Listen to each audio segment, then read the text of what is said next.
narasumber kita yang kedua, tidak kalah hebatnya juga. Beliau Bapak Dr. Sahran Raden, SAG, MH, SAG, SH, MH. Sedikit pengantar aja ya, karena ini adalah edisi Kamis Sesuatu. Jadi Kamis Sesuatu ini adalah nama kajian kita ya di tiap hari Kamis ini.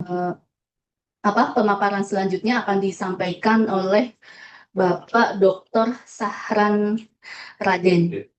Beliau juga seorang akademisi juga, seorang guru besar juga, dan mantan penyelenggara KPU juga, pernah menjabat sebagai Ketua KPU Provinsi Sulawesi Tengah. Kepada beliau, Bapak Dr. Sahran Raden, waktu dan tempat disilahkan Bapak. Saya coba untuk mempresentasikan ya. Tadi sudah banyak yang disampaikan oleh Prof. Agus Riwanto ya terkait dengan putusan Mahkamah Konstitusi antara keadilan prosedural dan keadilan substansial itu ya. Saya bahkan sebenarnya melihat bahwa putusan-putusan Mahkamah Konstitusi yang jika kita kaji apakah memenuhi keadilan prosedural dan keadilan substansial, nah tentu saya menganggap bahwa putusan Mahkamah Konstitusi ini kadang-kadang berada di persimpangan jalan itu ya. Ya karena memang MK harus memenuhi terhadap putusan yang sifatnya prosedural itu ya, yang saya kira juga mencerminkan hukum acaranya itu ya. Tetapi di satu sisi juga harus mencerminkan kepada keadilan substansial. Nah, kalau kita lihat putusan-putusan Mahkamah Konstitusi yang berdasarkan keadilan prosedural dan keadilan substansial ini karena merupakan pilar fundamental di dalam menegakkan hukum yang adil itu, di mana keadilan prosedural harus memastikan bahwa legitimasi dan kepercayaan publik yang merupakan hak individu itu harus dihormati itu ya. Nah, Bapak Ibu sekalian, saya kira salah satu isu-isu strategis di dalam kehadiran Mahkamah Konstitusi dalam sistem ketatanegaraan kita di Indonesia itu adalah masalah yang berkaitan dengan constitutional compliance itu ya, atau pengaduan konstitusional. Ini ya karena merupakan dari ciri negara hukum yang saya kira untuk dalam rangka untuk perlindungan konstitusional warga negara. Kewenangan MK di dalam pasal 24C ya, 5, di mana beberapa kewenangan yang dimiliki oleh Mahkamah Konstitusi. Ya memang karena Mahkamah Konstitusi merupakan pelaku kekuasaan kehakiman yang merdeka di dalam menyelenggarakan peradilan guna menegakkan keadilan hukum itu. Mahkamah Konstitusi ya kemudian dibentuk untuk menjamin konstitusi sebagai hukum yang tertinggi ya, agar dapat menegakkan the guardian of constitution. Jadi isu-isu pokok yang saya kira sering dilihat di dalam pengujian undang-undang kepada undang-undang dasar ini adalah berkaitan dengan apa isu-isu permohonan utama di dalam materi permohonan ya, beserta argumentasi hukum. Nah ini yang saya kira di banyak permohonan pemohon yang tentu saja harus dilihat apa yang menjadi isu-isu pokok. Ini kadang-kadang yang terlihat itu adalah terkait dengan kerugian konstitusional itu.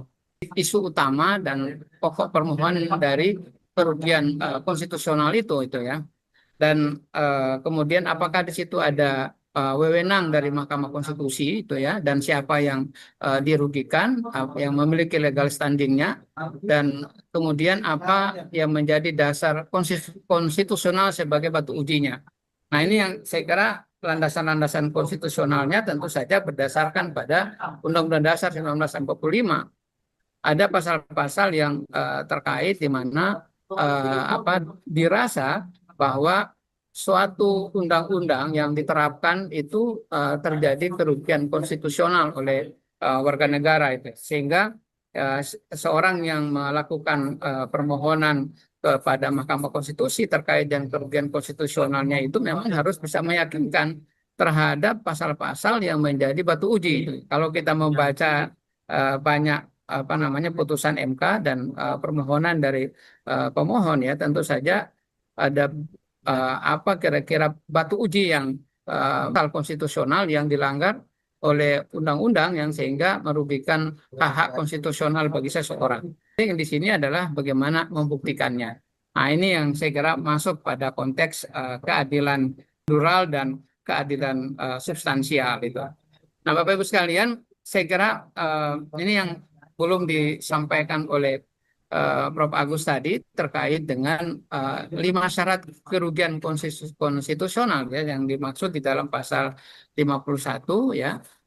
Yang pertama kalau kita lihat bahwa adanya hak dan atau kewenangan konstitusional yang diberikan oleh Undang-Undang Dasar 1945. Kemudian yang kedua, 5 syarat dari kerugian konstitusional itu adalah hak dan atau kewenangan konstitusional tersebut dianggap telah dirugikan ya dengan berlakunya undang-undang yang dimohonkan di dalam pengujian itu. Nah, yang ketiga dari sisi kerugian konstitusional ini adalah kerugian dan atau kewenangan konstitusional yang bersifat khusus itu, spesifik itu. Dan memang sangat aktual ya. Bapak Ibu sekalian, terkait dengan putusan nomor 27 tahun 2024 ya PU berkaitan dengan masa jabatan kepala daerah. Kebetulan saya Gubernur Provinsi Sulawesi Tengah menjadi salah satu pemohon itu di Mahkamah Konstitusi dan saya diminta untuk salah satu memberikan pandangan dan pendapat berkaitan dengan permohonan ini ya.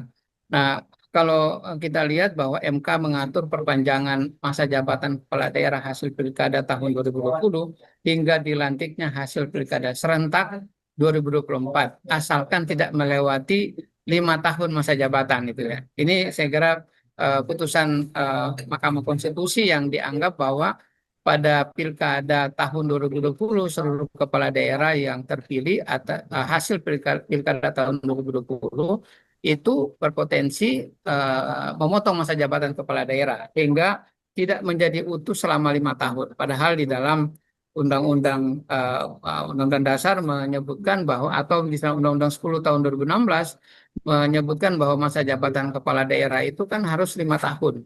Sehingga dengan berlakunya pasal 201 ayat 7 Undang-Undang Nomor 10 tahun 2018 itu dianggap mengakhiri masa jabatannya sebelum 5 tahun itu.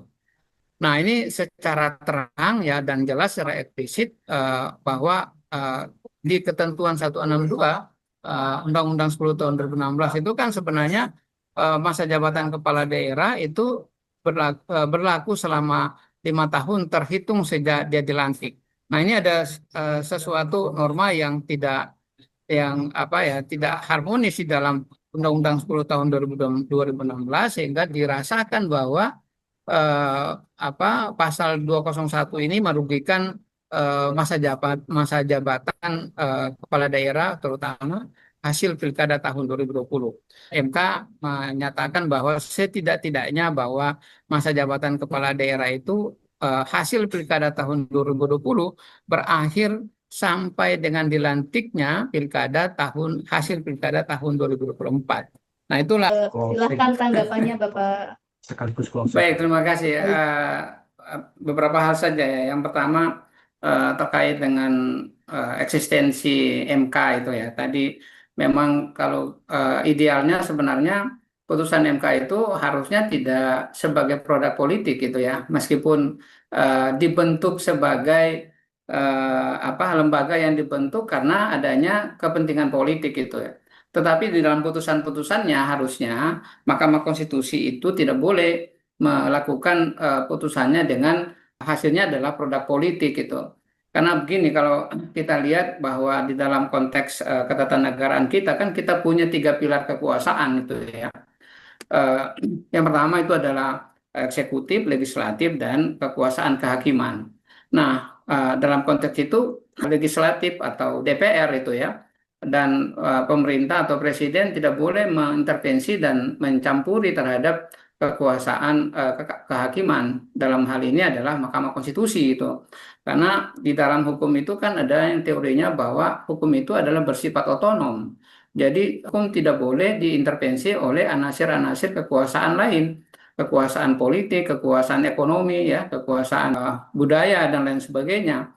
Nah, oleh karena itu, menurut saya harusnya putusan Mahkamah Konstitusi itu adalah putusan yang merupakan produk hukum, ya, dari produk sebuah keadilan. Itu yang saya kira sangat penting. Jadi kalau misalnya putusan MK itu kemudian berbaur politik, maka itu dia tercerabut dari akar sebagai lembaga peradilan yang independen di dalam konteks negara hukum itu. Karena salah satu ciri dari negara hukum itu adalah pengadilan yang independen. Mahkamah Konstitusi itu adalah benteng terakhir dari keadilan orang ketika ada kerugian konstitusional itu. Nah, itu menurut saya seperti itu. Maka putusan-putusan Mahkamah Konstitusi itu harus mencerminkan produk hukum. Berbeda misalnya kalau DPR dan apa namanya pemerintah itu, ya, sebagai pembentuk undang-undang yang kadang bahwa konfigurasi politik yang ada di parlemen itu akan bisa menghasilkan produk hukum secara politik karena di sana memiliki kepentingan-kepentingan politik itu. Maka dia harus kita bedakan antara keputusan DPR di dalam produk satu undang-undang dengan Mahkamah Konstitusi sebagai lembaga peradilan yang independen itu. Jadi saya kira perlu eh, kita perlu membangun dan mendorong bahwa Mahkamah Konstitusi itu adalah satu-satunya lembaga penafsir konstitusi yang independen yang tidak boleh dipengaruhi oleh anasir-anasir dari kekuatan lain itu. Itu saya kira yang penting sebagai penutup itu. Terima kasih Gus Muslim, mudah-mudahan sukses selalu. Assalamualaikum warahmatullahi wabarakatuh. Waalaikumsalam warahmatullahi wabarakatuh.